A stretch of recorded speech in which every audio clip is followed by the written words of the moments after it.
CapCut is a free all-in-one video editing app that helps you create incredible videos. Hello everyone, welcome to our channel. Today in this video, I will be exactly showing you guys how to download CapCut in your device. Now let's get straight into the process. Make sure that you are connected to internet. Open your Play Store. Now at the top you can see that search bar, type there CapCut. Your app has appeared. Now here you can see that install option, tap on that.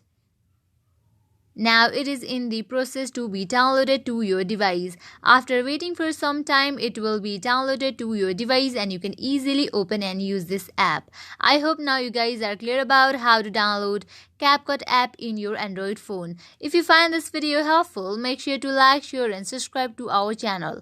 Also comment down below what you guys want to see in upcoming videos. Thank you.